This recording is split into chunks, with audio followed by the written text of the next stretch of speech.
this is Securities. Let's take a look at some of the latest development in the Sri Lankan economy and financial markets.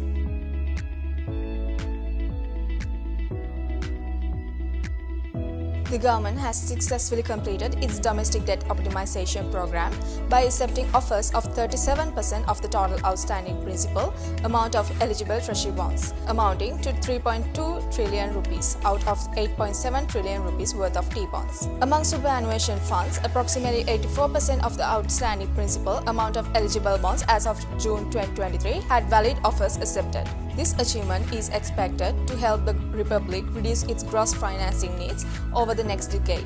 Additionally, superannuation funds that participated in the DDO will avoid a tax hike to 30%.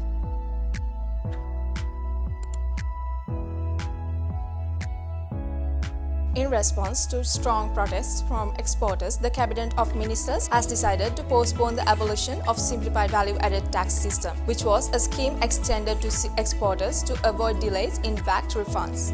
It was originally scheduled to take effect from 1st January 2024, yet the implementation date has been revised to April 1st, 2025. This delay comes after concerns were raised by various stakeholders, especially exporters currently utilizing the SVAT system.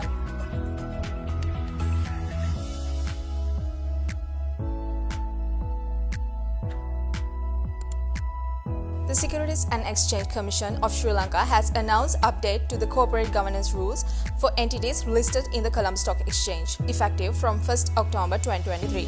The change was made in response to stakeholders and public feedback focusing on enhancing the roles and responsibilities of company boards and committees. These amendments align with the global practices and provide clear guidance on promoting good board and management practices. The Securities and Exchange Commission of Sri Lanka has given the green light for the establishment of a distinct listing board and accompanying listing rules at the Colombo Stock Exchange. The decision is aimed at facilitating the entry of state-owned enterprises into the capital market. The move aligns with the government's strategy to accelerate reforms within the SOEs.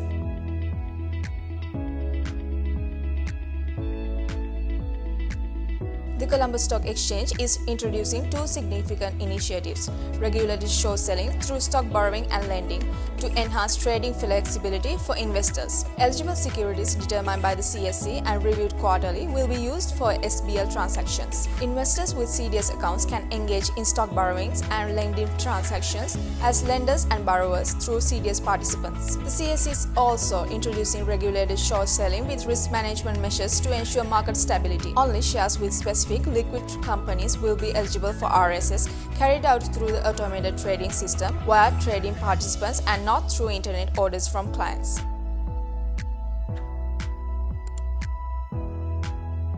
Fitch Ratings has revised Sri Lanka's long-term local currency issuer default rating from C to RD. The rating for local currency bonds tendered in the domestic debt exchange have also been downgraded from C to D, while the other four currency bonds that were not tendered in the exchange have been maintained at C. The long-term foreign currency IDR remains at RD, and the ratings for Sri Lanka's foreign currency bonds have been affirmed at D.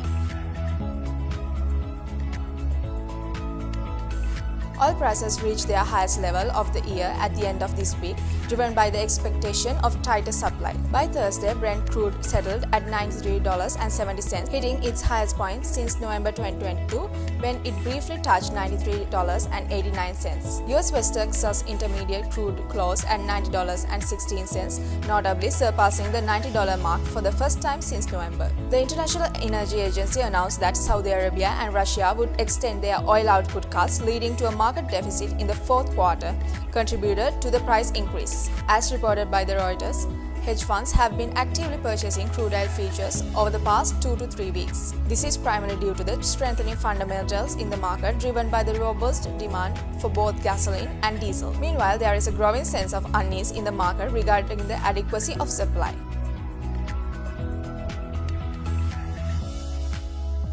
On Wednesday's auction, the 91-day Treasury-Bill rate decreased by 30 basis points. The 182-day and 1-year Treasury-Bill rates decreased by 17 basis points and 23 basis points respectively.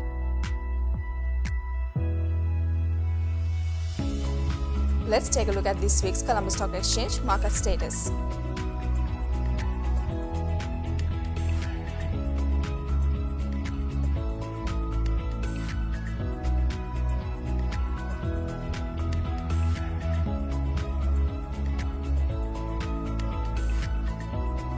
Thank you for watching. See you next week.